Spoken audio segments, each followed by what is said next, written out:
Hello everyone. चलो फिर आज शुरू करते हैं आज के अपने नए टॉपिक को। सर आप कहाँ से हो? स्वामिनी पूछ रही हैं। मैं फिलहाल मुंबई में रहता हूँ।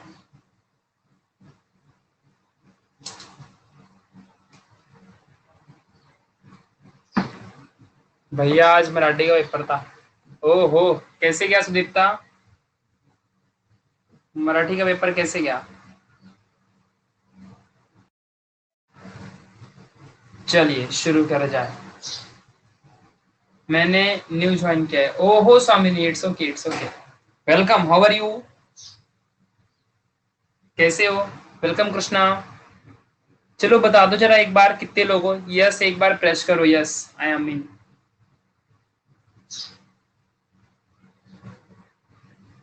यस सर, एक क्वेश्चन। हाँ पूछो Shreshi. Yes yes yes, okay fine. ओहो,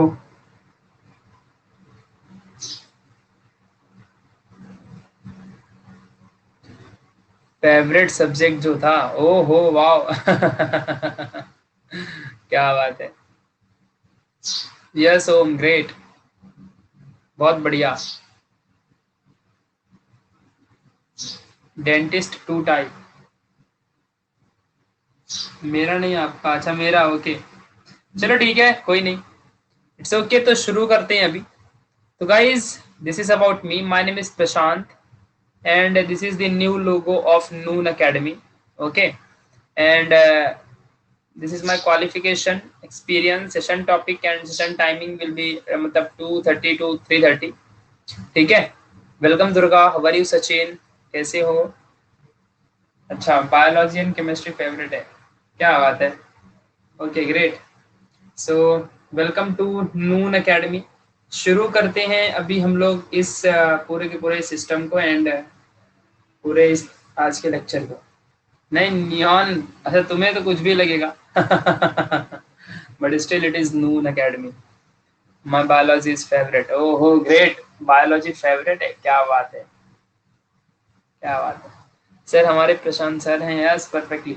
तो गाइज आप सबको पता है कि हम ना पूरा बायोलॉजी का जो टॉपिक है, पूरा बायोलॉजी का हमने पूरा कंप्लीट टॉपिक पढ़ लिया है।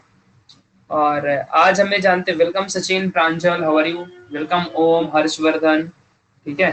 तो आज ना हम लोगों ने यहाँ पे कंप्लीटली मतलब बायोलॉजी का कंप्लीट चैप्टर हमने पढ़ लिया, चार के चारों जो भी हमारे स्टम में आने वाले हैं एग्जाम में। ठीक है। वैसे भी बात चल रही है, पता है, नाइन्थ वालों को ना आई थिंक प्रमोट कर देंगे टेंथ में। समथिंग बातें चल रही, 2 से 4 दिन बाद ना न्यूज आ जाएगी। सो तुम सबको पता चल जाएगा। समथिंग कुछ प्रमोट करने की बातें चल रही हैं। ओ एम जी, तुम सब प्रमोट हो जाओगे टेंथ में। मतलब बिना पेपर दिए चांदी चांदी यार, तुम लोग की बढ़िया एकदम, क्या बात है। मजे हैं तुम लोग के, है ना चलो अच्छा है, जो भी होता है अच्छे के लिए होता है। ठीक है। सो फाइनली गाइस अगर मैं बात करूं, सो यहाँ पे देखो, तो बायोलॉजी का सारा चैप्टर मैंने तुम लोग को पढ़ा दिया है। ठीक है। चलो यहाँ पे ध्यान दो। और आज ना यहाँ पे इंपॉर्टेंट क्वेश्चंस मैं तुम्हें बताने वाला हूँ बायोलॉजी का। ठीक है। इंपॉर्टेंट क्वेश्चन मैं तुम्हें बताने वाला हूँ। तो चलिए फिर स्टार्ट करते हैं। तो सबसे पहले आज देखो, इसके पहले मैंने इंपॉर्टेंट बताया था किसका, आप लोगों को, life process in living organism का। ठीक है। और अभी हम लोग को यहाँ पे देखना है इनहेरिटेंस वाला। ठीक है, मतलब इनहेरिटेंस एंड वेरिएशन का, इसका हम लोगों को आज यहाँ पे देखना है। तो मतलब जो हेरिडिटी एंड इवोल्यूशन वाला जो हमारा टॉपिक है, हेरिडिटी एंड वेरिएशन वाला जो टॉपिक है, उस टॉपिक के अंदर जो इनहेरिटेंस वाला टॉपिक है, इसको आज हम लोग यहाँ पे कवर कर रहे होंगे। ओके। चलिए, तो कितने लोगों ने इस टॉपिक को पढ़ रखा है, जल्दी जल्दी बताओ। क्योंकि देखो चैप्टर तो मैंने पढ़ा दिया है, तुमको कुछ भी डाउट रहेगा ना तो you all can ask me. Yes perfectly, वाह स्वामिनी, ग्रेट श्रेयसी वैभव। तुम लोगों को ना कुछ भी थोड़ा सा भी डाउट रहेगा ना किसी भी चैप्टर में, you all can ask me any time. But still आज मैं यहाँ पे इंपॉर्टेंट क्वेश्चन दूंगा तुम लोगों को। ठीक है, तो पूछो मेरे से कुछ भी, मतलब कुछ भी डाउट रहेगा ना पूछो। ठीक है। और मैं आगे तुम लोग को अभी इंपॉर्टेंट क्वेश्चन देने जा रहा हूँ। सो बहुत ही बढ़िया, just wait a minute.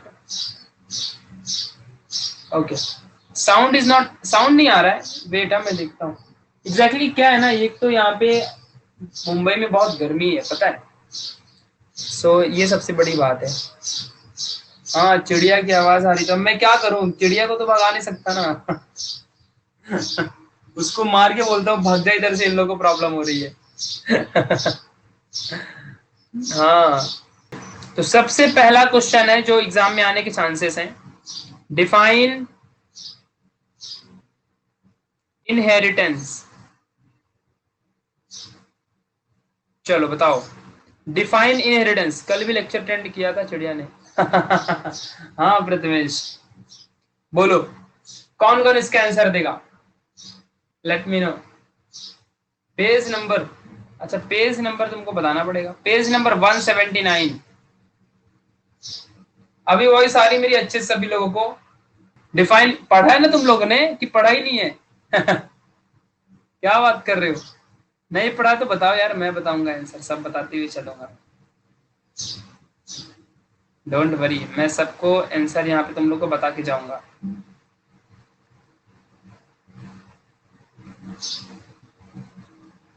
Please let me know.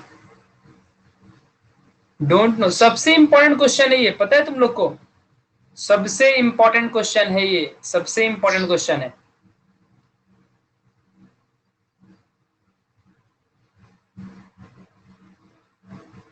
बोलो। ओके, सुदीप्ता ने बताया the branch of biology which studies the characteristics of an organism from one generation to another. Okay fine, so exactly मैंने तुमको बताया था कि जो हमारा इनहेरिटेंस है, यहाँ पे जरा ध्यान दो, ठीक है? यस परफेक्टली, सभी लोगों ने आंसर दिया। Maria Carey, the tendency to transmit the variation from one generation to the next is called inheritance. It's okay, it's okay, ठीक है। अपने रचना ने भी बोला है कि the branch of biology which studies the transfer of characteristics of an organisms from one generation to. Okay fine fine, चलो ठीक है। यहाँ देखो, मैं तुम लोग को बताता हूँ एग्जैक्टली क्या है। देखो यहाँ पे इस कॉन्सेप्ट को समझ लो, डेफिनेशन तो तुम सबको आ रही, मैं देख रहा हूँ सबको आ रहा है, मैंने तुमको ये सब पढ़ाया भी है पता है ऑलरेडी। अब तो हम इंपॉर्टेंट सेशन देख रहे हैं, बाकी चीजें मैंने तुमको पहले ही पढ़ा दी है, ये तो फिलहाल हम इंपॉर्टेंट चीजें देख रहे हैं, इंपॉर्टेंट सेशन देख रहे हैं। तो इनहेरिटेंस जानते हो क्या होता है? जब हमने पढ़ा था कि एक पेरेंट है और एक पेरेंट से दूसरे पेरेंट में हमारी इंफॉर्मेशन, हमारे कैरेक्टर्स, हमारे अंदर के जो बायोलॉजिकल कैरेक्टर होते हैं वो ट्रांसफर होते हैं from parents to the offspring that is children. So इसी चीज को हम हेरिडिटी कहते हैं, यानी कि the transfer of genetic character from one generation to the other generation, that is from parents to the children, ठीक है, और टू द ऑफस्प्रिंग, एक ही बात होती है, चिल्ड्रन ऑफस्प्रिंग और प्रोजेनी सब एक ही है, ठीक है। सो ये जो ट्रांसफर हो रहा है ना, जरा समझना अच्छे से, पेरेंट्स से ऑफस्प्रिंग में जो भी इंफॉर्मेशन ट्रांसफर हो रही है, इसी के एनालिसिस, इसी के स्टडी को हम लोग इनहेरिटेंस कहते हैं। यानी कि कंप्लीट इनहेरिटेंस क्या होता है? Inheritance is the studies of heredity, ठीक है। मतलब इनहेरिटेंस में हम अपने, मतलब जो हमारा इनहेरिटेंस है उसमें हम हेरिडिटी की स्टडी करते हैं, एग्जैक्टली हमारा हेरिडिटी कैसे हो रहा है। And what is heredity? The transfer of genetic character from one generation to the another generation. तो ये हेरिडिटी है, यानी कि हेरिडिटी की स्टडी करना ही इनहेरिटेंस कहलाता है, उसका एनालिसिस करना, उसकी स्टडी करना, मेनी मोर, यही हमारा इनहेरिटेंस है। समझा? तो ये बात को आपको समझ के रखना है, कैसे हेरिडिटी होता है ये हमारा इनहेरिटेंस बताता है। ओके चलो, ये बात आपको समझ लीजिए। नेक्स्ट क्वेश्चन है, तो नेक्स्ट क्वेश्चन एग्जाम में इसी से आ जाएगा, व्हाट इज हेरिडिटी। और अभी अभी मैंने बता दिया व्हाट इज हेरिडिटी का आंसर तुम लोग को अभी बताना है, अभी अभी मैंने इसका आंसर बताया भी है। हाँ यस पक्का प्रथमेश, सही कहा तुमने, परफेक्टली दुर्गा, ये क्वेश्चन भी आ सकता है एग्जाम में। What is the difference between inheritance and heredity? बताता हूं, पहले हेरिडिटी का डेफिनेशन तो तुम लोग बताओ। मैंने अभी अभी जस्ट बताया तुमको, जिसने सुना होगा उसको अच्छे से आया होगा। हाँ सत्यम ने और सुदीप्ता ने बता दिया, मारिया बहुत अच्छा। Transfer of genetic characteristics from parents to the offspring is nothing but heredity. तो जरा ध्यान से समझना दोनों में डिफरेंस क्या है। किसने पूछा है? हमारी दुर्गा ने पूछा है। अब देखो दुर्गा, यहाँ पे जरा समझना अच्छे से, जो जो एग्जैक्टली एक समझो एक पेरेंट है और एक उसका चिल्ड्रन है, तो पेरेंट्स से सारे कैरेक्टर्स एंड इंफॉर्मेशन उसके चिल्ड्रन में ट्रांसफर हो गए।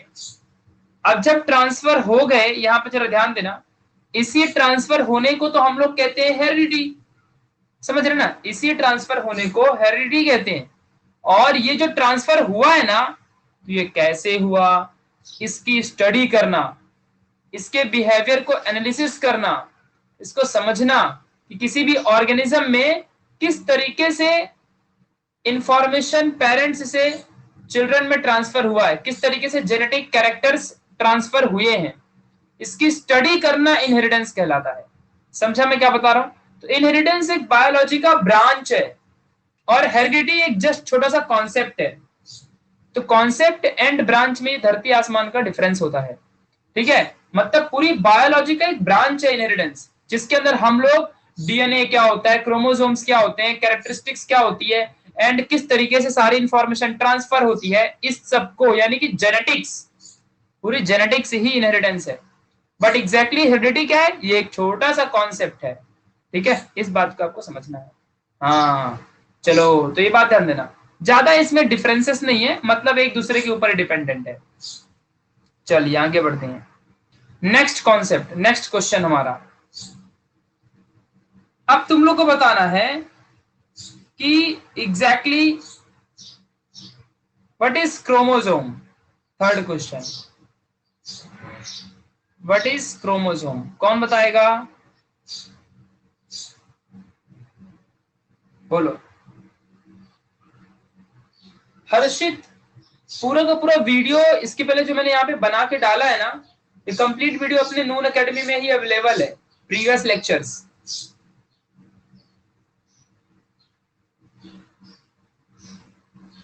बताओ।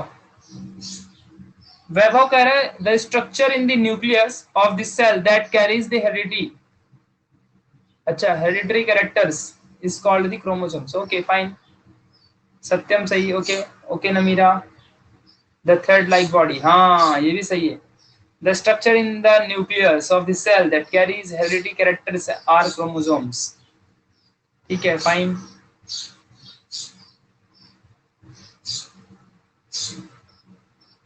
ओके ग्रेट ग्रेट, चलो बहुत अच्छा, तुम लोगों को पता है। मैं बताता हूँ आपको जरा यहाँ पे ध्यान से। तो ये क्रोमोसोम एक ऐसा thread like located in nucleus of the cell and carries hereditary character,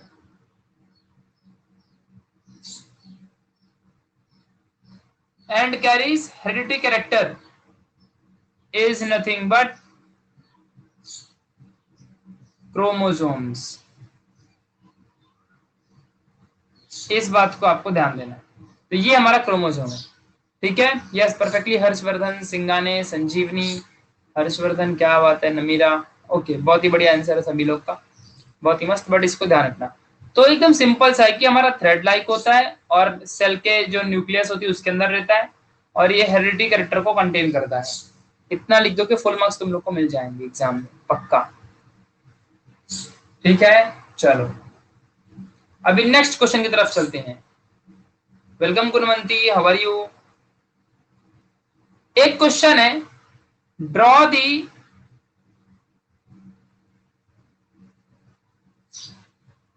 structure of DNA. तो ये तुम लोग देख लेना एक बार अच्छे से जरा,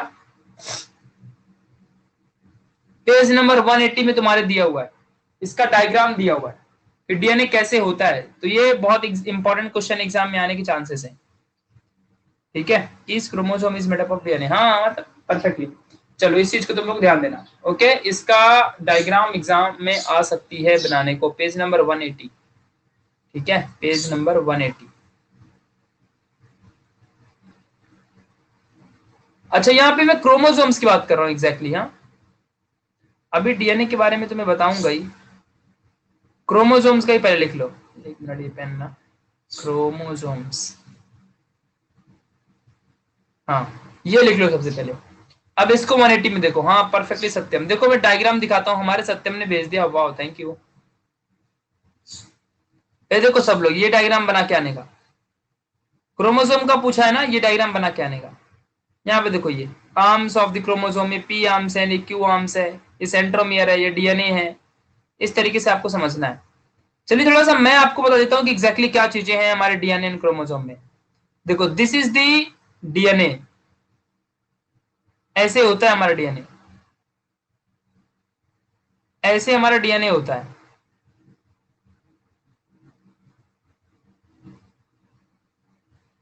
ऐसे इस तरीके से हमारा डीएनए होता है परफेक्टली, हाँ इस तरीके से हमारा डीएनए है, दिस इज द डीएनए।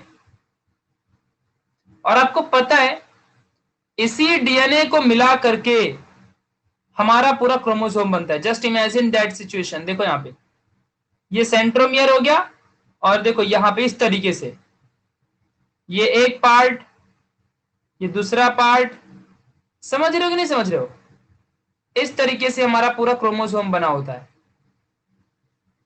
मतलब जो क्रोमोसोम है ना वो डीएनए से ही बनता है, जो डीएनए है ना, डीएनए उसी से क्रोमोसोम बनता है।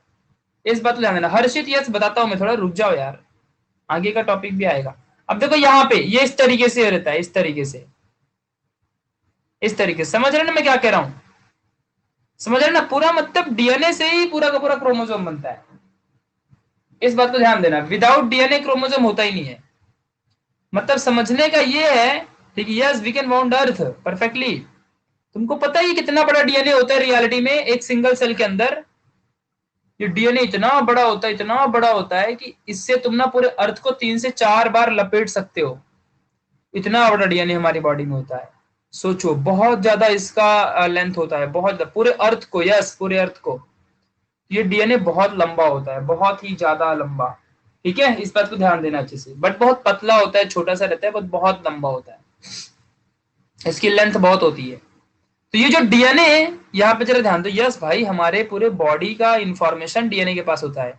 तो हमारी बॉडी इतनी बड़ी अनलिमिटेड बॉडी होती है, हमारी बॉडी इतनी बड़ी होती है ना कि उसकी सारी इंफॉर्मेशन डीएनए में होती है ना, पूरी की पूरी। हमारे अंदर के ब्लड, हमारी सोच, हमारी थिंकिंग, हमारा बिहेवियर, हमारा करेक्टर, सब कुछ, सब कुछ। हम जो भी बोलते हैं, जो सोचते हैं, जो करते हैं, जितना हम थिंक कर सकते हैं, हमारे बॉडी का कलर, आईज का कलर, स्किन, बॉडी, सब कुछ, बॉडी का काम कैसे करता है, सब कुछ, each and every information about the body, जो भी तुम करते हो उसकी सभी की इंफॉर्मेशन हमारे डीएनए में होती है।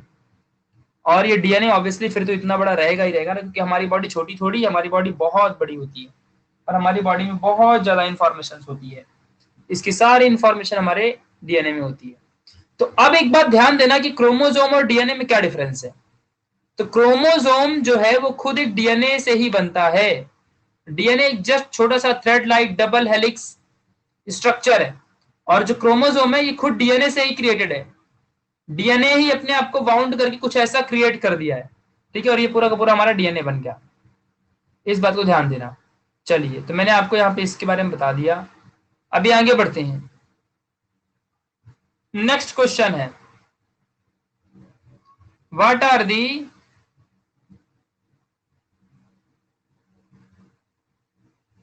टाइप्स ऑफ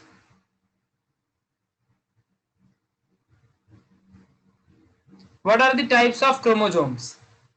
चलो बताओ, कौन बताएगा? सुदर्शन ने बता दिया भाई, क्या बात है। Yes Vinay, yes we can. 4 types of DNA means genes को बदल सकते हो, पूरे डीएनए को नहीं चेंज कर सकते। पूरे डीएनए को चेंज करोगे क्या? 4 टाइप ऑफ क्रोमोसोम्स, मेटासेंट्रिक, सब metacentric, acrocentric, telocentric. Wow, it's really great. तो एक बात ध्यान देना अच्छे से, कभी भी हम लोग ना, अच्छा जीन्स पता ना क्या होता है जीन्स? देखो, जब भी हमने ये देखा, ये हमारा पूरा डीएनए है, इसी डीएनए का एक छोटा सा पार्ट, इसी डीएनए का एक छोटा सा पार्ट, यही हमारा क्या कहलाता है? जीन्स कहलाता है। ठीक है, और डीएनए तो बहुत बड़ा होता है, डीएनए की लेंथ बहुत बड़ी होती है, बट डीएनए का एक छोटा सा फ्रैगमेंट, छोटा सा small part of the DNA is nothing but genes. अब आप ही बताओ, जो हमारा डीएनए इतनी सारी इंफॉर्मेशन को बॉडी की कैरी करता है, तो ऑब्वियस सी बात है कि हमारा जीन्स भी इंफॉर्मेशन को ही कैरी करेगा ना। बट जीन्स में क्या होता है, ये कि स्पेसिफिक पॉइंट में रहता है, स्पेसिफिक कंडीशंस में होता है। चलो हाँ ठीक है भाई, अगर मान लो करेक्टर की बात की जा रही है तो प्रॉपर करेक्टर कोई यहाँ पे हम लोग इसको कंसिडर करते हैं जीन्स को।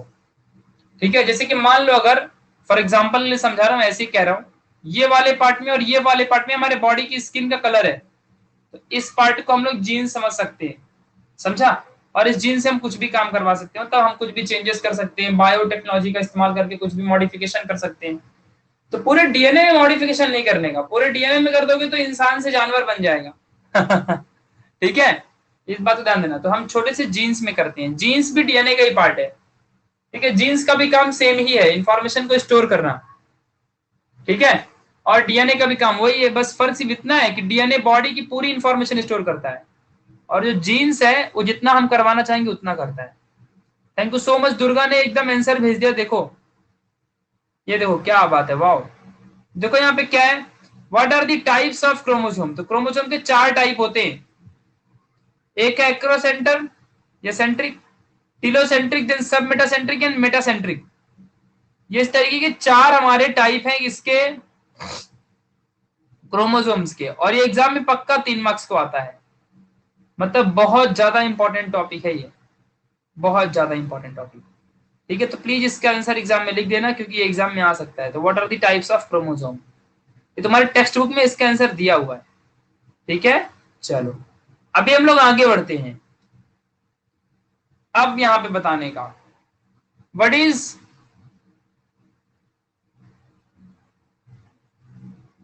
Is DNA. अब बताओ, बहुत सारे लोगों ने रॉन्ग भी कर दिया, प्रथमेश डिऑक्सी भी लिख दिया। चलो कोई नहीं, यहाँ देखो मैं बताता हूँ क्या होता है। ये सही का विनय मैंग, बहुत ही बढ़िया। चलो यहाँ देखो, यहाँ देखो, यहाँ देखो, डीऑक्सी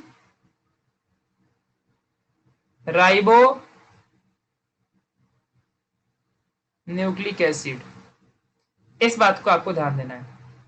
ठीक है, तो जो हमारा डीएनए है वो एक टाइप का न्यूक्लिक एसिड है, और इसका नाम है डीऑक्सी राइबो न्यूक्लिक एसिड। मैं आपको बता दूं कि हमारे किसी भी जीन्स या क्रोमोसोम्स के अंदर जो हमारा जो क्रोमोसोम है, यानी जो हमारा न्यूक्लियस है, न्यूक्लियस के अंदर ही हमारा DNA deoxy ribo nucleic acid होता है। और बता दूं आपको कि इसको सबसे पहले हमारे वॉटसन एंड क्रिक ने प्रपोज किया था। इसका स्ट्रक्चर डबल हेलिकल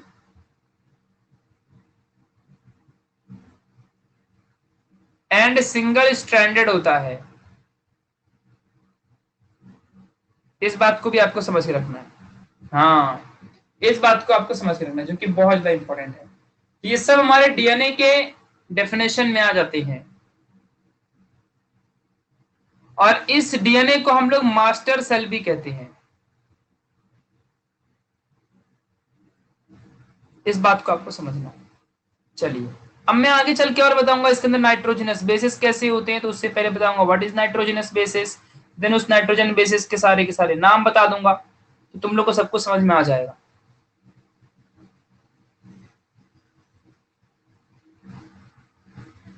परफेक्टली, इसको हम लोग मास्टर मॉलिक्यूल कहते हैं।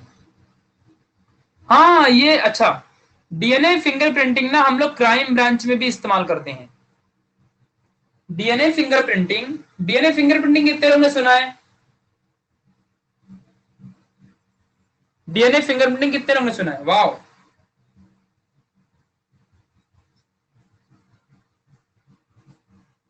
एग्जैक्टली पता तो है ना डीएनए फिंगरप्रिंटिंग होती क्या है।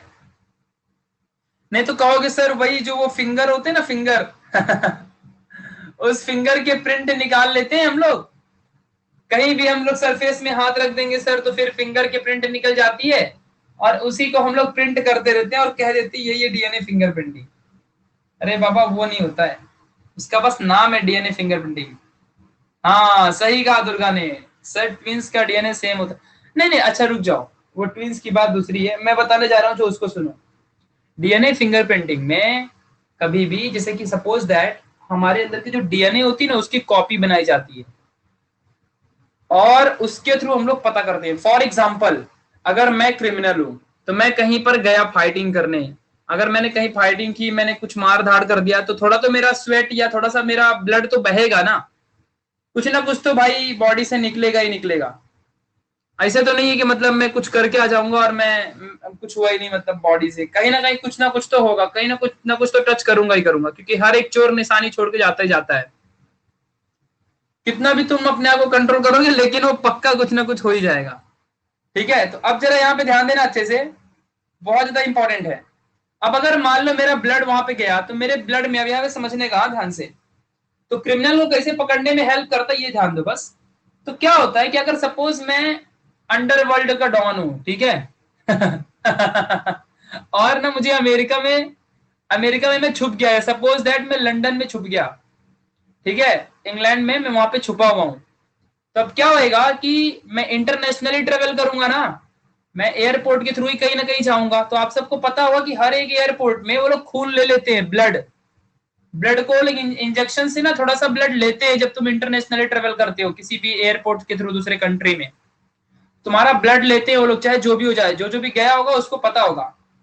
ठीक है, अगर तुम किसी दूसरी कंट्री में जाओगे ना, तुम्हारा ब्लड ले लेते थोड़ा सा, और उस ब्लड से तुम्हारे जो डीएनए होता है उसका फिंगर प्रिंटिंग करते हैं। अरे भाई मैं डॉन नहीं हूं, मैं बता रहा हूं बस ठीक है, तो बस क्या करते हैं वो लोग, डीएनए की कॉपी अपने पास रख लेते हैं, और जब कभी भी ना कोई भी क्रिमिनोलॉजी का केस आता है ना, जब कोई भी केस आता है, तो वो तुम्हारा जो पूरा फिंगरप्रिंट है उसको मैच कराते हैं, और अगर तुम्हारे साथ मैच हो गया तो तुम समझो कि तुम क्रिमिनल हो। तो मैचिंग करके वो सैंपल के लिए रख लेते हैं पूरे के पूरे डीएनए को। तो डीएनए का डुप्लीकेशन यार, एंड नथिंग बायोलॉजिकल। अब देखो, अगर तुम कहोगे मैं चोर नहीं हूं, तुम लीगली बच जाओगे ना। तुमने सपोज अगर कहीं जज के पास जाओगे, तो तुम कोर्ट में जाओगे, जस्टिस के पास से तुम बच जाओगे कि मैं नहीं हूं। लेकिन अगर एक बार तुम्हारा डीएनए मैच खा गया, तो डीएनए दुनिया में किसी का सेम नहीं होता, तब तो तुम पक्का चोर हो पक्का तुमने क्राइम किया, क्योंकि डीएनए मैच खा गया मतलब कोई चांस ही नहीं है, क्योंकि जस्टिस भी नहीं कह सकता है कि क्या हुआ है, समझा, क्योंकि तुम्हारा डीएनए ही मैच खा गया, तो जस्टिस भी तुमको कुछ नहीं बोलेगा, जो जज होते हैं वो भी कुछ नहीं कहेंगे, तुम तो पक्का फिर जेल जाओगे।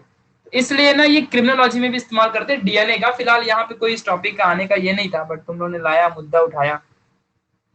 DNA is unique in every person. अरे भाई डीएनए क्या है बताओ जरा। डीएनए हमारे बॉडी का इंफॉर्मेशन स्टोर करता है, और हमारे बॉडी की इंफॉर्मेशन हमेशा यूनिक होती है।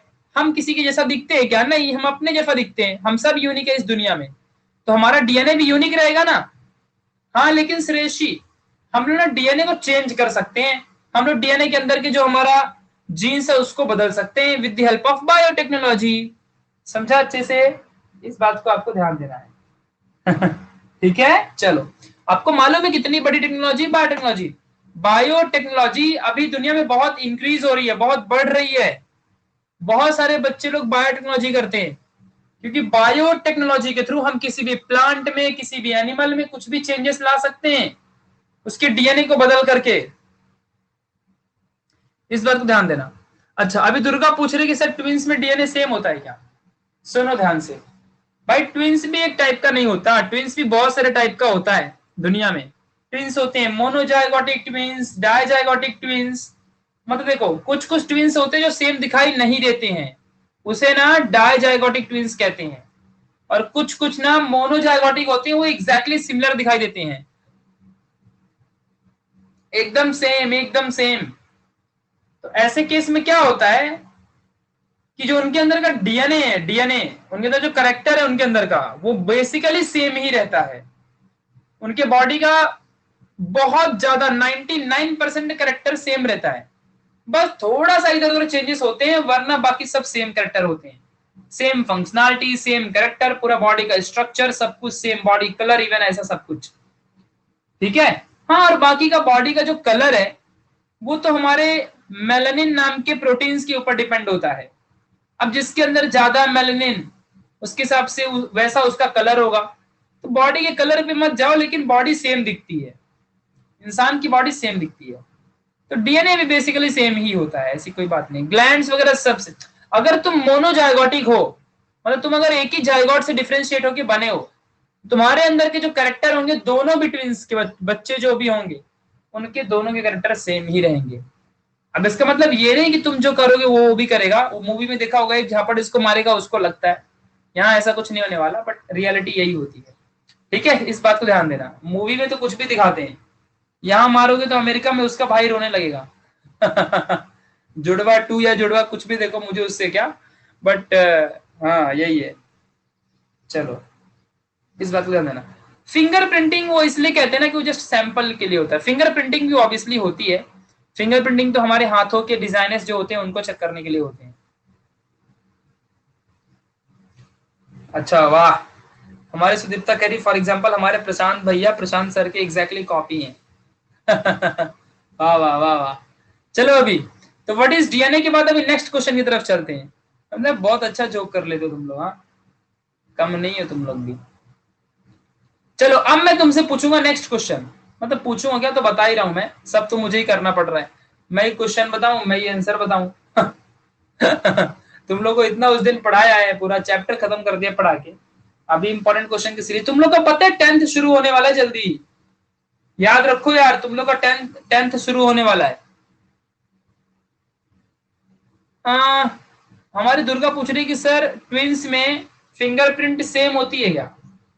अगर उनका बॉडी का कैरेक्टर सेम है, बॉडी का स्ट्रक्चर सेम है और बॉडी का बिहेवियर सेम है, तो डेफिनेटली उनका फिंगरप्रिंट भी सेम होगा। और इसीलिए ये केस रेयर होते हैं। जब कभी भी किसी का ट्विंस होता है तो ऐसे क्रिमिनल्स को पकड़ना बहुत मुश्किल होता है, और यही हमारी क्राइम ब्रांच वाले जो होते हैं वो कंफ्यूज हो जाते हैं, और इस चक्कर में ट्विंस वाले केसेस को जल्दी वो सॉल्व नहीं कर पाते, क्योंकि किसने किसने चोरी की है पता नहीं चलता है। ठीक है, इस बात को ध्यान देना अच्छे से। बर्थ मार्क तो एसएमएस नहीं होते हैं ना। नहीं बाबा प्रथमेश, बर्थ मार्क अगर होंगे तो ना, नहीं हुए तब। ये तो डिपेंड करता है ना फ्यूचर में ये क्या होता है। भाई बर्थ मार्क वगैरह तो डिपेंड करता है, वो तो डिपेंड करेगा ना कि क्या होगा क्या नहीं होगा। बाकी बर्थ मार्क दे देते हैं सब लोग। हाँ, तुम लोग बाहर से भी नहीं कहा जो टैटू बनवा दो, टैटू तो टैटू बनवा देने का कि ट्विंस नंबर 1 है, ट्विंस नंबर 2 है। ठीक है, ओ तो twins are very lucky. Obviously Durga, तुम्हें पता नहीं है, अगर किसी को ट्विंस हो जाए तो वो दोनों ट्विंस ना धूम मचा सकते हैं, किसी कंट्री को खत्म कर सकते हैं वो लोग, इतनी ताकत होती है उनमें। अब आप ही बताओ, एक कहीं और बैठा है और एक कहीं और बैठा है, जब उसको पुलिस पकड़ने आएगी बोलेगी मैं तो इधर हूं, मैंने कुछ किया ही नहीं, और रियलिटी में प्रूफ यही है। वो मूवी देखा नहीं क्या तुमने, धूम? तो वैसे ही होता है। हाँ सही कहा विनय ने, वो एक चोर रहता है, वो दूसरा चोर। अरे भाई अपने ओसामा बिन लादेन को ले लो, मैंने तुमको क्लोनिंग टेक्नोलॉजी बताई थी ना। अपने बायोलॉजी बहुत स्ट्रांग है भाई। क्लोनिंग टेक्नोलॉजी मैंने तुमको बताया था ना, कैसे हमारे ओसामा बिन लादेन ने क्लोन कर लिया था अपना, फिर अमेरिका ने उसको 6 बार मारा था, मालूम है क्या? एक बार इंग्लैंड में मारा, एक बार ऑस्ट्रेलिया में मारा, एक बार किधर मारा पता नहीं, किधर किधर। 6 बार ओसामा बिन लादेन को डेथ किया, लेकिन ओसामा बिन लादेन फिर जिंदा होता था। सबको लगता है ओसामा बिन लादेन के पास भगवान की ताकत है। लेकिन ऐसा कुछ नहीं। बाद में समझा कि भाई ये आतंकवादी भी पढ़ा लिखा आतंकवादी है। इसने इसने अपनी क्लोनिंग कर रखी है। तो उसने करीबन अपने 12 क्लोन बना रखे थे। ओसामा बिन लादेन ने अपने 12 क्लोन बना रखे थे, 12 clone. You will not believe. सोचो, यानी कि अपने जैसा 12 ओसामा बिन लादेन था उसके पास। तो वो ना कहीं असली वाला कहीं जाता ही नहीं था, दूसरे वालों को भेज देता किधर भी, और अमेरिका को लगता कि यही है ओसामा बिन लादेन और मार देता। तब जाके फिर बाद में बहुत पता किया, अमेरिका को समझा कि ये तो क्लोनिंग करके बैठा है, फिर जाके उन्होंने पकड़ा उसको और देन मारा। तो वो बहुत, और तुमको पता है हिस्ट्री बन चुकी है उसके ऊपर, बहुत स्ट्रांग पावरफुल वो आतंकवादी था। ऐसा है वो, उसको ऐसे मत समझो ओसामा बिन लादेन को। उसने व्हाइट हाउस पे हमला किया था, मालूम है ना? अमेरिका के व्हाइट हाउस है, वहां पे उसने बहुत खतरनाक एरोप्लेन ले जाके टाल दिया था। बोलता है छोड़ूंगा नहीं मैं इनको, फोड़ दूंगा। इस बात को ध्यान रखो। तो ये क्लोनिंग का कमाल है। पता है ना क्लोनिंग कैसे करते हैं? सबसे पहली बार क्लोनिंग को डॉली फिश के अंदर किया गया था। मैं 10th में पढ़ाऊंगा। 10th में science 2 chapter number 8 cell biology and biotechnology नाम का चैप्टर है। वहां पे तुम लोगों को मैं क्लोनिंग समझाऊंगा कैसे करते हैं। मतलब कैसे करते हैं वो तो नहीं पता है, बट क्या होती है क्लोनिंग, क्लोनिंग से क्या होता है सब कुछ बताऊंगा। कौन सी टेक्नोलॉजी का इस्तेमाल करते हैं सब बताऊंगा मैं 10th में। बस 3 से 4 दिन और रुक जाओ। अगर अगर 9th के बहुत सारे बच्चे 10th के लिए आते हैं तो we will definitely start the 10th standard and then तुम लोग को मैं सब समझाऊंगा। और अगर 9th में नहीं है, अगर 10th में बहुत सारे लोग नहीं है तब देखेंगे क्या होता है। तो 20th ऑफ अप्रैल तक हम लोग वेट करने वाले हैं कितने बच्चे आते हैं। तुम सब अपने फ्रेंड लोग को बोलो यार। अभी ठीक है, हम तो सबको एजुकेशन देंगे ही, बट बहुत सारे बच्चे अगर आएंगे ना, तुम्हारे फ्री एजुकेशन है ऑब्वियसली, तो सारे फ्रेंड लोग को लाओ, बढ़िया एक दो लेक्चर देखें, उनको अच्छा लगेगा। अभी तो हम लोग डेमो स्टार्ट करेंगे 20th ऑफ अप्रैल से। तुम लोग को अच्छा, वैसे भी फ्री क्लासेस है तो डेमो किस बात का, तुमको अच्छा ही लगेगा डेफिनेटली। और मैं हूं ना, तो टेंशन किस बात की। जिस दिन तुम्हारा 10th स्टार्ट होगा धमाका होगा उस दिन, ठीक है, मतलब बहुत खतरनाक तरीके से हम लोग पढ़ेंगे। तो उस दिन तुम लोग बहुत सारे फ्रेंड्स को अपने लेके आओ, बढ़िया तरीके से मस्त पढ़ेंगे हम लोग, ठीक है। तो बहुत ही मजा आएगा, तो सब सिखाऊंगा मैं तुम लोग को ना, गारंटीड 90% आएंगे, ऐसा नहीं है। साइंस में तुम 90 लाओगे, बाकी हिस्ट्री ज्योग्राफी में तुम, मैं नहीं कहूंगा, बट मैं साइंस पढ़ाता हूँ, ठीक है। हाँ ऑब्वियसली न्यू क्लोन को ग्रोथ होने में टाइम लगता है प्रथमेश, हाँ सही बात है, ये तो है एकदम। ओसामा बिन लादेन बहुत होशियार आदमी था, उसने पहले ही अपने 12 क्लोन अपने टाइम पे बना लिए थे, 10 15 20 साल की उम्र में उसने क्रिएट कर लिया था। और जब तक वो 50 साल का हुआ तो उसके क्लोन 30 35 साल के हो गए थे। सोचो, तो ये सारी चीजें होती हैं, यू विल नॉट बिलीव। ये आतंकवादी ऐसे नहीं होते, बहुत दिमाग। आपको पता है जितने भी टेररिस्ट होते हैं ना, सभी के सभी इंजीनियर्स होते हैं। कोई एटॉमिक इंजीनियर है, तो कोई भी न्यूक्लियर टेस्टिंग इंजीनियर है, कोई टेस्टर है, बहुत सारे लोग होते हैं। अरे अपनी इंडिया में एक बार अभी जो पकड़ा गया था वो खुद एटॉमिक इंजीनियर था। तो सोचो, ये इनको ऐसे मत समझो, ये पढ़े लिखे खतरनाक आदमी होते हैं इनसे पंगा नहीं लेने का, ठीक है। चलो आगे निकलते हैं, इन लोग को हमारी इंडियन आर्मी संभाल लेगी। अभी हम लोग आगे बढ़ते हैं, हमारी इंडियन आर्मी जिंदाबाद है, बस हमको अपनी आर्मी को सपोर्ट करने का है, ठीक है। चलो अभी आगे बढ़ते हैं, फटाफट फटाफट next question. Next question will be what is, और डिस्क्राइब लिखो, डिस्क्राइब, ये क्वेश्चन बड़ा क्वेश्चन है। Describe nitrogenous basis.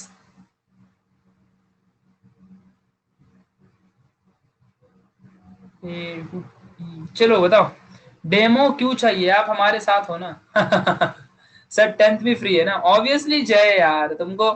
बस यार अगर तुम सारे के सारे एक एक ना, अगर सिर्फ 10 स्टूडेंट्स अपने फ्रेंड्स लोग को भी बोलते तो अच्छा रहेगा, बढ़िया। हम सब मस्त साथ में पढ़ेंगे, बहुत ज्यादा स्टूडेंट होते हैं ना तो क्वेश्चन वगैरह पूछने में मजा ही अलग रहता है, ठीक है। तो ये बात ध्यान देना, और मस्त सब साथ में पढ़ेंगे तो और मजा आएगा। अब देखते हैं क्या होता है, तुम लोग क्या करते हो। अभी देखो 10th में बहुत सारे बच्चे, ऑब्वियसली मैं खुद बहुत सारे रहेंगे और मेरे से पढ़ने भी आएंगे, बट तुम सब भी सपोर्ट करो बढ़िया सा, सब लोग आगे बढ़ेंगे, ठीक है। चलो, सो डिस्क्राइब नाइट्रोजिनस बेसिस। अब चलो देखते हैं क्या है। तो नाइट्रोजिनस बेसिस यही तो वो चीज है जो डीएनए के अंदर प्रेजेंट होती है। यहां लिखने का, present in DNA, present in DNA, ये डीएनए के अंदर होती है। और दूसरी इंपॉर्टेंट बात, इसके दो टाइप हैं, purines and pyrimidines. Okay guys, so let's begin, आगे बढ़ते हैं। आपको पता है प्यूरिन्स एंड पिरामिडिन्स जो है, इसके अंदर दो पार्ट है, इनको लिखता हूं मैं, एडेनिन एंड गुआनिन।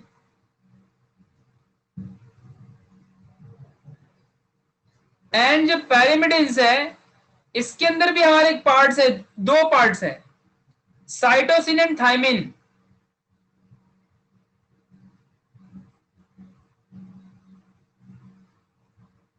चलो, यस, परफेक्टली परफेक्टली। तो ये याद रखना अच्छे से। आपको पता है हमारा जो आपको क्या लगता है कि जो हमारा डीएनए है उसके अंदर कुछ कंपार्टमेंट होंगे, डब्बे बने होंगे, उन्हीं डब्बों के अंदर हमारी इंफॉर्मेशन होगी। अरे ऐसा नहीं होता रे बाबा। मैंने कहा कि जितने भी हमारे यहाँ पे डीएनए डीएनए इंफॉर्मेशन स्टोर करता है, मैंने ऐसा कहा था, कैरेक्टर स्टोर करता है, बिहेवियर की इंफॉर्मेशन स्टोर करता है।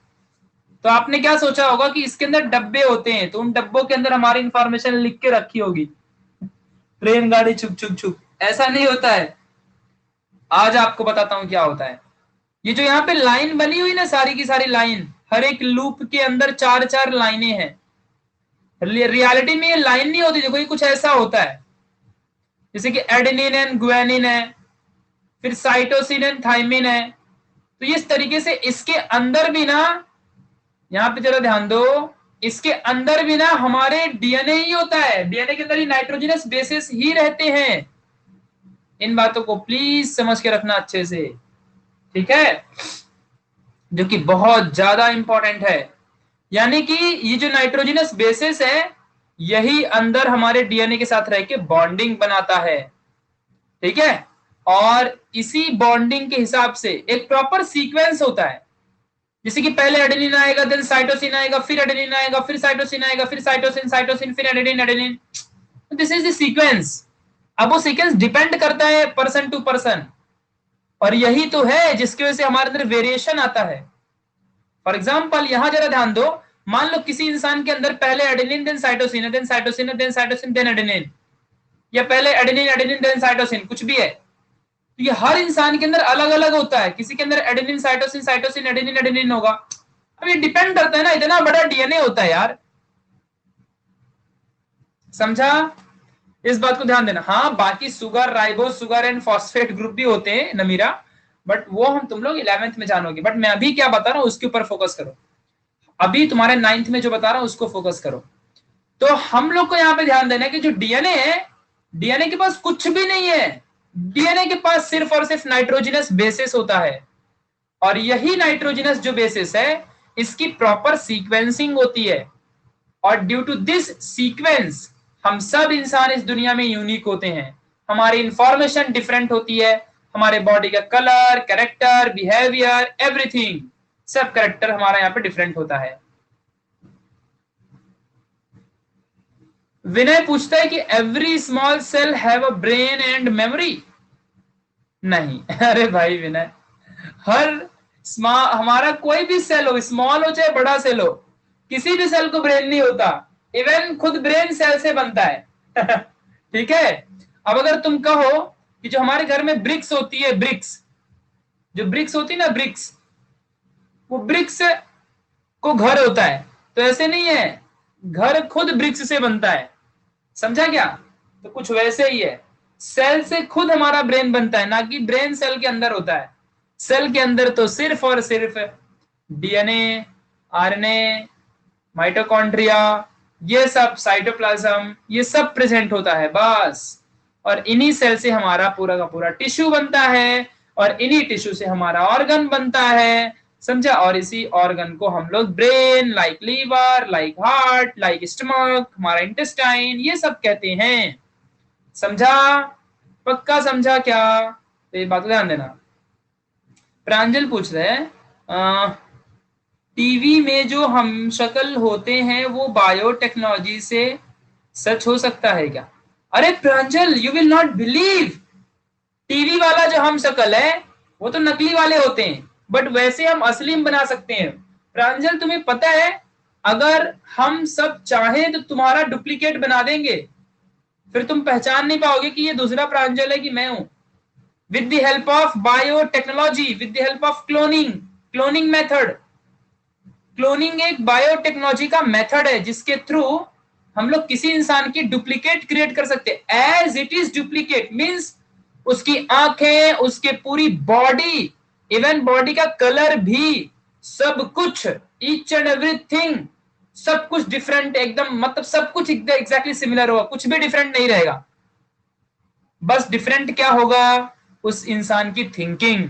फॉर एग्जाम्पल जिस प्रांजल को हमने बनाया, वो प्रांजल अभी तो बड़ा होगा ना, फिर छोटा होगा, ऐसे ऐसे छोटे से बड़ा होगा। तो अगर हम लोग उसको अच्छे टीचर के साथ अच्छे माहौल में रखेंगे तो वो बहुत अच्छा बन जाएगा, और अगर उसको भी नॉर्मल जगह में रखेंगे तो वो दूसरा। बस उसकी थिंकिंग अलग होगी, क्योंकि वो भी एक इंसान है ना यार। समझो मैं प्रशांत हूं, और अगर मेरा किसी ने क्लोनिंग कर दिया तो क्या करेंगे वो लोग? देखो क्या करते हैं, मैं आपको बताता हूँ। लिसन केयरफुली, एग्जैक्टली क्या होता है, लिसन केयरफुली क्या होता है, सुनो बताता हूँ क्लोनिंग में क्या होती है। हमारा टॉपिक ये नहीं, but still I am telling you, और वही चीज मुझे 10th में भी बतानी है। फॉर एग्जाम्पल मैं प्रशांत हूं, ठीक है, और मैं 20 ईयर का हूं। तो अब क्या करेंगे, जरा ध्यान देना अच्छे से, जो भी मेरी क्लोनिंग आएगी वो मेरे से 20 साल छोटा होगा बट रहेगा मेरे जैसा ही, ठीक है, ये बात को ध्यान देना अच्छे से। चलो मैं तुमको बताता हूँ, मनी वगैरह नहीं लगती रे बाबा सुदर्शन, ये टेक्नोलॉजी सीखने का और बस कर देने का, तुम भी कर सकते हो। लेकिन याद रहे बिना फीमेल के पॉसिबल नहीं है, ये बात ध्यान रखना, क्योंकि जिंदगी में क्रिएशन की पावर सिर्फ फीमेल के पास होती है। सो क्रिएशन की पावर मेल के पास नहीं है, याद रखना अच्छे से। तो क्रिएट कौन कर सकता है? सिर्फ और सिर्फ फीमेल। तो एक सिंगल फीमेल की रिक्वायरमेंट अवश्य है। अब देखो कैसे, तो मेरे अंदर का डीएनए निकालेंगे, मेरे अंदर का डीएनए निकालेंगे, उस डीएनए की डुप्लीकेशन करेंगे विद द हेल्प ऑफ एक पीसीआर मशीन होती है, ठीक है, पॉलीमरेज चेन रिएक्शन नाम की एक मशीन होती है, समझेगा यार, तब तुमको 12वीं में समझेगा, ठीक है। यस अनुश्री, विदाउट वुमेन ये पॉसिबल नहीं हो सकता। हाँ चलो अब ध्यान देना कैसे करने का।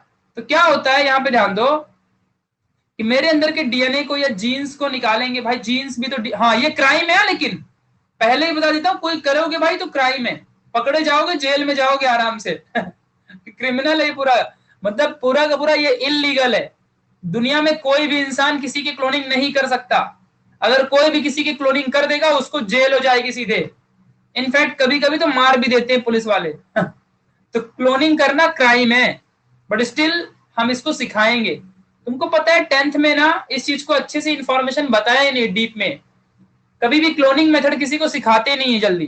क्लोनिंग मेथड वही बंदा सीखेगा जो बायोटेक्नोलॉजी की डिग्री लेगा, 10th और 12th तक क्लोनिंग सिखाया नहीं जाता अच्छे से, तो इसीलिए किसी के पास ज्यादा अच्छे से इंफॉर्मेशन नहीं होती।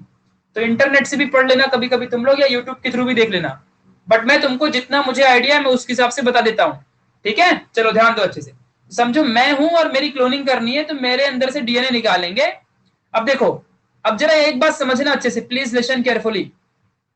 समझो एक स्पर्म है, तो स्पर्म के अंदर क्या होता है? स्पर्म के अंदर क्रोमोसोम होते हैं ना, क्रोमोसोम होते हैं ना, अब ये सब तुमको 10th में ही समझेगा यार। तो क्रोमोसोम्स के अंदर डीएनए होता है, तो अगर मान लो किसी इंसान के अंदर का स्पर्म जो था, उसके अंदर का जो डीएनए था वो जिस भी तरीके से था उसको बदल दो, और मेरा जो डीएनए डुप्लीकेट किया उसको उसके जगह में रिप्लेस कर दो with the help of biotechnology. तो अब जब ये स्पर्म जाएगा फीमेल के अंदर, ओवम के अंदर, और उसको फर्टिलाइज करने, तो जो भी सामने वाला जाइगोट बनेगा या एम्ब्रायो बनेगा, वो किसके जैसा बनेगा?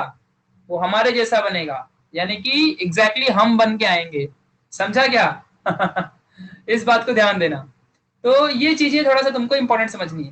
तो फिलहाल ये सब डुप्लीकेशन की वजह से होता है, ये सब बाहर भी करते हैं, और ये सिर्फ इतना नहीं है, ये सिर्फ इत्तू सी बात नहीं है, ठीक है। मे बी इसके बीच में और कुछ होता होगा, मुझे ज्यादा आइडिया बिल्कुल भी नहीं है, ठीक है। तो इस बात को ध्यान देना, मे बी कुछ और बीच में करते होंगे, मीन्स कुछ डीएनए में मैचिंग, या कुछ डीएनए में इंफॉर्मेशन में चेंजिंग समथिंग, या कुछ भी नहीं। Plastic surgery is different thing Durga यार, वो तो अलग चीज है, वो टोटली अलग चीज है प्लास्टिक सर्जरी यार, ठीक है। बट इस चीज को ध्यान देना अच्छे से। हाँ तो ये जो सिस्टम है इसके बीच में और मशीनों का इस्तेमाल, कुछ और डीएनए के अंदर चेंजिंग, कुछ फीमेल के अंदर भी डीएनए की चेंजिंग आती होगी, तो कुछ ना कुछ चेंजिंग करते हैं, उस हिसाब से ध्यान देना। हाँ GM crop, genetically modified crop जैसा ही परफेक्टली ओम, यहाँ पे बहुत सारी चेंजेस होती है। फिर ओवम में भी डीएनए, हाँ वही कह रहा हूँ प्रथमेश मैं यार, कि बहुत सारी यहाँ पे चेंजेस होती हैं, ये सब ना 12th तक भी नहीं बताया है, कोई इन्फॉर्मेशन क्लोनिंग की देता ही नहीं है, क्योंकि सबको पता है कि इंडिया के बच्चे बहुत शाणे हैं, ये कुछ भी कर लेंगे, ठीक है। ये कल को पता चला 1000 क्लोन पैदा कर देंगे, बाद में मालूम पड़े एक गांव बन गया, उस गांव का नाम होगा क्लोनिंग गांव ठीक है, वहां पे सब इंसान सेम दिखते हैं, कोई किसी को पहचान नहीं सकता, वहां पे आधार कार्ड नहीं बनेगा, फिर वहां पे फिर एक मार्क दिया जाएगा, ये क्लोनिंग नंबर वो एक है, क्लोनिंग नंबर 2 तो वहां पे मार्किंग स्कीम चलेगी, क्योंकि आधार कार्ड भी सबका सेम होगा ना। समझा कि नहीं समझा? और अगर बाय चांस किसी ने सेम नाम भी रख लिया अपना, तब तो गए काम से फिर एक ही स्कूल के अंदर टीचर भी सेम, सब सेम रहेंगे चलो ठीक है, आगे बढ़ते हैं, क्लोनिंग का नामकरण होगा प्रशांत, बस बाबा, बस बस विनय, बस। यस जय, आते हैं वुमेन के कैरेक्टर, बट हम सब यहाँ पे IVF, in vitro fertilization, and जो ओवम है उसके अंदर भी हम डीएनए का चेंजेस करते हैं, बहुत कुछ करते हैं यार। तो ऐसा नहीं है कि सिर्फ वुमेन के आएंगे, वो हम सब इंसान हैं, हमारे पास बायोटेक्नोलॉजी एक ऐसी हथियार हाथ लग गया है कि इसके थ्रू हम लोग ना किसी के डीएनए में बदलाव कर सकते हैं according to us. For example मैंने तुमको बताया था ना कि अगर मान लो हमारे को कर्ली हेयर आता है, मेरे को चाहिए स्मूथ हेयर आना मांगता है, तो मैं क्या करूंगा, मान लो मेरे को समझो कर्ली हेयर है, फिलहाल मेरे को स्मूथ हेयर है, कर्ली हेयर नहीं है, तो चलो मान लो मैं मानता हूँ कि मेरे को कर्ली हेयर नहीं है, मेरे को स्मूथ है, बट मैं चाहता हूँ कि मेरी आने वाली जनरेशन में वहां पे कर्ली हेयर रहे, तो मैं क्या करूंगा, मैं अपने बायोटेक्नोलॉजी का इस्तेमाल करके अपने अंदर के डीएनए को बदलाव कर दूंगा, डीएनए के अंदर चेंजेस ला दूंगा, और जो सामने वाली जनरेशन होगी उसके अंदर कर्ली हेयर आएगा। समझा क्या? तो ये बहुत बड़ी टेक्नोलॉजी है डीएनए। डीएनए को हम लोग बदल सकते हैं, और डीएनए ही हमारे बॉडी का पूरा इंफॉर्मेशन रखता है अपने पास। सब चेंज कर देंगे, सब बदल देंगे, दुनिया हमारे अकॉर्डिंग हो जाएगी। सोचो अगर कोई गुंडा, राक्षस या कोई भी मिल गया और उसने बायोटेक्नोलॉजी का इस्तेमाल करके क्या से क्या नहीं कर सकता है। सोचो सोचो जरा, पूरी दुनिया को एक बना सकता है वो बायोटेक्नोलॉजी का इस्तेमाल करके। सोचो, मतलब बहुत कुछ है यार, तुम्हें पता नहीं है। इतनी सारी और टेक्नोलॉजी को छुपा दिया गया अपने दुनिया में, अपने अर्थ में ही। ऐसी ऐसी टेक्नोलॉजी अपने दुनिया में आई है ना जिसको चुपचाप हाइड कर दिया है। वो सारी टेक्नोलॉजी को पब्लिक किया ही नहीं है। आधी इंफॉर्मेशन तो हमें पता ही नहीं है, इतनी सारी थियरीज तो हमें मालूम ही नहीं है। तुम्हें पता है इस अर्थ के अंदर, यू विल नॉट बिलीव, हमको तो सिर्फ खाना है और स्कूल जाना है और फिर घर चले आना है। बट ये सारी इंफॉर्मेशन है सिर्फ बड़े बड़े लोग को मालूम है। अपने इंडिया की एजेंसियां हैं, अपने अमेरिका की एजेंसियां हैं, दुनिया के अलग अलग कंट्रीज ने अलग अलग एजेंसियां वहां पे छुपा रखा है। सोचो, बहुत सारी इंफॉर्मेशन है बायोलॉजी में, तुम्हें पता भी नहीं कितनी सारी चीजें अभी। ठीक है, चलो तो इसको याद रखना। चलो नेक्स्ट क्वेश्चन है हमारा, नेक्स्ट क्वेश्चन, डिफाइन आरएनए। चलो इसको, ये बहुत ही आसान और छोटा सा इंपॉर्टेंट क्वेश्चन है। चलो, अरे प्लांट की क्लोनिंग क्या फायदा यार विनय, प्लांट की क्लोनिंग क्यों करोगे, क्या जरूरत है प्लांट की क्लोनिंग करने का? हाँ, उसका एक सीड निकालो, डाल दो, दूसरा प्लांट आ जाएगा सेम तरीके का। प्लांट पहले से ही क्लोनिंग होती है। प्लांट में भाई सुनो, लिसन केयरफुली बाबा, यहां ध्यान दो। अरे यार, प्लांट में गैमेट्स नहीं होते, प्लांट्स असेक्सुअल रिप्रोडक्शन परफॉर्म करते हैं एक्सेप्ट हिबिस्कस। ठीक है, हिबिस्कस वाले को छोड़ के बाकी सब के सब असेक्सुअल रिप्रोडक्शन परफॉर्म करते हैं। तो प्लांट में ना वेरिएशंस नहीं होते।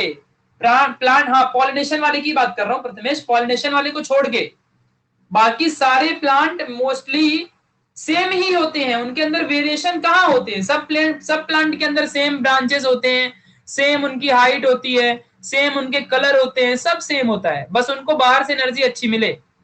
अरे सिंगाने संजीवनी, अब वो जो हिबिस्कस का प्लांट है, अब उसका वैसा करेक्टर है। अगर तुम अब हमसे सबसे पूछो इंसानों से कि हम सब सेक्सुअल रिप्रोडक्शन क्यों करते हैं, तो अब मैं इसका आंसर नहीं दे पाऊंगा, या इवन कोई टीचर नहीं दे पाएगा। क्यों? क्योंकि ये हमारे बॉडी का करेक्टर है, अब हम करते हैं तो करते हैं, this is our natural process. ठीक है, वो हमारा बॉडी ही वैसी बनी हुई है, so what we can do. अब हम, आप अगर हमसे कोई क्वेश्चन पूछे कि हम मुंह से ही खाना क्यों खाते हैं, कान से क्यों नहीं खाते, तो मैं कहा जाओ भाई तुम खा लो, तुम ट्राई कर लो, कान से खाना खा के ट्राई कर लो। अब मैं क्या कहूं? अब भाई हमारा कनेक्शन ही वैसा है कि हम मुंह से खाना खाते हैं, बिकॉज हमारे हमारे मुंह से ही हमारे वहां पे ईसोफेगस है और उसका कनेक्शन हमारे स्टमक से है। समझा? कुछ चीजें जो होती हैं उनके एक्सप्लेनेशन नहीं होते हैं। मैं किसी को ये नहीं कह रहा, बट मैं समझा रहा हूँ एज ए टीचर, मैं तुमको समझा रहा हूँ कि कुछ चीजों की हम लोग चीजें नहीं कर सकते, वो चीजें हमारे बॉडी में वैसी ही होती हैं। तो अब हिबिस्कस एक दुनिया का ऐसा प्लांट है जो सेक्सुअल रिप्रोडक्शन ही परफॉर्म करता है, जो पॉलिनेशन ही परफॉर्म करता है। ऐसे और भी बहुत सारे प्लांट होते हैं, सिर्फ हिबिस्कस ही नहीं है जो सेक्सुअल परफॉर्म करते हैं। जितने भी फ्लावरिंग प्लांट हैं, जितने भी असेक्सुअल रिप्रोडक्शन, जितने भी एंजियोस्पर्मिक प्लांट है, चैप्टर नंबर 6 तुमने पढ़ा होगा, जिम्नोस्पर्मिक एंड एंजियोस्पर्मिक। जितने भी एंजियोस्पर्मिक है, यानी कि जिनके अंदर फ्लावर्स होता है, फ्लावर्स पॉलन ग्रेन्स प्रोड्यूस होता है ना संजीवनी, तो ये सभी के सभी ना सेक्सुअल रिप्रोडक्शन करते हैं। बहुत सही, बहुत सही, यस संजीवनी, परफेक्टली समझ गया ना। तो ये बात ध्यान देना, इनके अंदर का ऐसा कैरेक्टर ही होता है संजीवनी, पता है ना। ठीक है, चलो तो आरएनए क्या है भाई? तो आरएनए जो होता है ribonucleic acid made from DNA. RNA has 3 types, mRNA, tRNA, rRNA, that's so simple. RNA में डीएनए प्रेजेंट होता है क्या? अरे बाबा, आरएनए में डीएनए प्रेजेंट नहीं होता है, डीएनए से आरएनए बनता है। सब chapter number 1 science 2 class 10th में पढ़ाऊंगा ये सब, डीएनए आरएनए क्या है दुनियादारी। ठीक है, सब 10th में सिखाऊंगा, 10th में चैप्टर नंबर 1 में ही है। चैप्टर नंबर 1 तुम्हारा यही चैप्टर है, हेरिडिटी एंड इवोल्यूशन है। चैप्टर नंबर 1 10th साइंस 2 का चैप्टर नंबर 10th, अच्छा sorry chapter number 1 class 10th का यही चैप्टर है सेम, डीएनए से कैसे आरएनए बनाने का। आपको पता है आरएनए किससे बनता है? आरएनए हमारा डीएनए से बनता है, डीएनए से, इस बात को ध्यान देना। ये लो, फैजाल खान जी आए हैं, पूरी रामायण खत्म हो गई और अब पूछ रहे हैं कि सीता के फादर का नाम क्या है। राम ने रावण को मारा, रावण को किसने मारा? अरे भाई पूरा चैप्टर खत्म हो गया है, तुम लेट आओगे तो यही होगा ना। इट्स ओके फैसल, मैं तुम्हें बताता हूँ। So exactly what is heredity? तो heredity is nothing but the transfer of genetic character from one generation to the other generation. Okay fine great. आम की चॉकलेट खा रहे हो क्या भैया? आम की चॉकलेट? आम की चॉकलेट कौन खाता है? सीता राम की कौन थी? पूछना पड़ेगा सीता मैया से। चलो, जनक था, परफेक्टली विन है। तो मतलब ये हमसे पूछना जरूरी है प्रांजल? ठीक है, सो मैंने आरएनए के बारे में बता दिया। चलो नेक्स्ट क्वेश्चन। नेक्स्ट क्वेश्चन तो खत्म, अभी कल मेंडल वाला देखेंगे। अच्छा Shreyasi, what is protein synthesis? और 10th का टॉपिक खोला है श्रेयसी ने, है ना? टेक्स्ट बुक ओपन कर लिया क्या तुमने? एग्जैक्टली, क्या बात है। Protein synthesis chapter number 1 heredity and evolution, science 2 class 10th में पहला ही पेज पे है, जहां पे ट्रांसक्रिप्शन, ट्रांसलेशन, ट्रांसलोकेशन है। अरे बिलीव करो यार, मैं ऐसा टीचर हूं कि जब जिस दिन मैं तुमको साइंस पढ़ाऊंगा ना, तो मुझे साइंस के एक एक चैप्टर का, एक एक टॉपिक के अंदर कितनी लाइनें हैं, सब ईच एंड एवरीथिंग वहां पे पता है। मैं 4 सालों से पढ़ा रहा हूँ, करीबन 3 लाख से ज्यादा स्टूडेंट को मैंने टीच किया अब तक। ऑफलाइन मैंने करीबन 5 क्लासेस पढ़ाई है पूरे 4 साल लगातार। और हर बच्चे जिसको जिसको भी मैंने पढ़ाया है, उन सारे बच्चों में से अगर मान लो कहीं 50 की बैच है, 50 स्टूडेंट की अगर मान लो ऑफलाइन क्लास में बैच है, लॉकडाउन के पहले की बात कर रहा हूँ, तो उनमें से 21, 22, 23 बच्चों का 90 प्लस निकला है लगातार 3 साल तक। ये जो चौथा साल है तो लॉकडाउन ऑनलाइन लग गया ना, तो अभी तो पेपर ही नहीं हुआ बच्चों का, तो रिजल्ट कहाँ से आएगा? रिजल्ट आएगा तो इस साल भी धमाका होगा, देख लेना। और करीबन 3 लाख से ज्यादा, 3 लाख से ज्यादा स्टूडेंट्स को मैंने टीच किया है, तो डोंट वरी। जिस दिन मैं 10th, अभी तो मैंने पूरा बायोलॉजी पढ़ा दिया तुम्हारा 10th का, अभी तो मैं इंपॉर्टेंट क्वेश्चन दे रहा हूँ, और अभी इंपॉर्टेंट क्वेश्चन की चलेगी। इसीलिए कह रहा हूँ कि नून एकेडमी के अंदर मैं हूँ, और मैं तुम लोगों को यहाँ पे फ्री ऑफ कॉस्ट पूरा 10th का और जो भी तुम्हारे सब्जेक्ट होंगे, जब तक पॉसिबल है तब तक मैं तुम्हें पढ़ाऊंगा। तो प्लीज सभी लोग यहाँ पे आओ और पढ़ो, कोई भी तुमको कुछ पे नहीं करना है, कुछ नहीं करना है। अपने सारे फ्रेंड्स को बोलो कि यहाँ पे कंप्लीट 10th की स्टडी फ्री ऑफ कॉस्ट करवाई जा रही है, तो कहीं भी ट्यूशन जाने की क्या जरूरत है? फोकट का पैसा आ गया तो भाई हमको ही दे दो। फोकट का पैसा अगर कहीं देना है ऑफलाइन क्लास में तो हमको ही दे दो, बट हम तो फ्री पढ़ा रहे हैं, ठीक है? बट मैं मजाक कर रहा हूँ, हमें कोई पैसा नहीं चाहिए तुमसे, ठीक है? बस तुम पढ़ के 90 निकालो और देश का नाम रोशन करो, इंडिया को आगे बढ़ाओ, ठीक है? इस बात को ध्यान देना। तो अपने सारे फ्रेंड्स को बोलो कि यहाँ पर आए और सभी लोग 10th स्टार्ट करें। 20 अप्रैल से प्रांजल शुरू हो जाएगा, 20 अप्रैल से हम 10th स्टार्ट कर देंगे तुम लोगों का। तुम लोगों के लिए 10th का कोर्स स्टार्ट हो जाएगा 20 अप्रैल से, ठीक है? यस, तो इस बात को समझ के रखना है।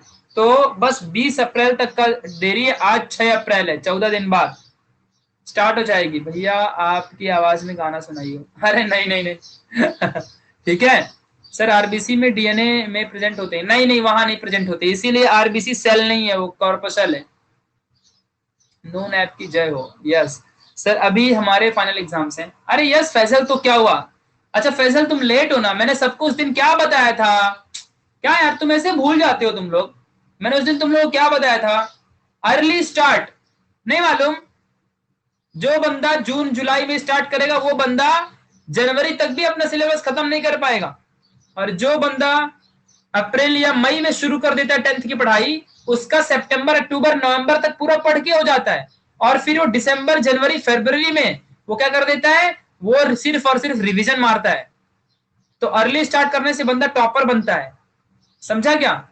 तो मैं ये सीक्रेट बता रहा हूं, और ये सब सीक्रेट में प्लानिंग करके तुमको स्टार्ट करने वाला हूं। तो जो मेरे साथ पढ़ेगा वो डेफिनेटली 90 प्लस निकालेगा। और ये मत सोचो कि मैं 9th में कुछ नहीं।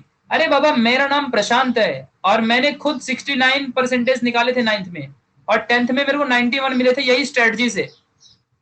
सो ऐसा नहीं कि ये स्ट्रेटजी सबके ऊपर अप्लाई होगी, लेकिन हाँ एक बात जरूर है कि early start is most important. तो तुम्हारा 9th में कितने परसेंट आते, तुमने पढ़ाई लिखाई की कि नहीं की, इससे कोई फर्क नहीं पड़ता है, इससे कोई भी फर्क नहीं पड़ता है। समझा कि नहीं समझा? इस बात को ध्यान देना। मेहनत 10th में जो बंदा करता है और कैसे मेहनत करना है वो जरूरी होता है। तो मैं तुमको बताऊंगा कि कैसे कितना करना है, ठीक है, क्या पढ़ना है क्या नहीं पढ़ना है, दोनों चीजें पता होनी चाहिए 10th में, और कैसे पढ़ना है ये भी पता होना चाहिए 10th में। और इसीलिए जल्दी स्टार्ट करोगे तो फायदे में रहोगे, वरना फिर पछताते रहोगे। फिर वही करते रहना जुलाई में स्टार्ट, ठीक है। चलो परफेक्टली। सो बस अपने सारे फ्रेंड्स को कहो कि नून एकेडमी डाउनलोड कर लें, मस्त यहाँ पे हम स्टार्ट करेंगे पढ़ाई करना, कोई भी टेंशन की बात नहीं है। यानी गाने वगैरह नहीं आते यार मुझे गाने नहीं आते, ठीक है। तो मैं चलो यार, हम तो पूरे साल भर साथ में रहेंगे ना, क्यों टेंशन लेते हो, तो सुना दूंगा बाद में और कभी। चलिए ठीक है फिर, सो मिलेंगे आगे की क्लासेस में हम लोग ऐसे ही, बस तुम लोग एक साथ रहो, एक साथ हम लोग मिलके आगे बढ़ेंगे, हम लोग मस्त पढ़ाई करेंगे, बहुत आगे जाएंगे, ठीक है। मिलेंगे ऐसे कल के लेक्चर में 2:30 को, अपने फ्रेंड्स लोग को इन्फॉर्म कर देना, आगे मिलेंगे, तब तक के लिए bye bye, bye to all of you, bye bye.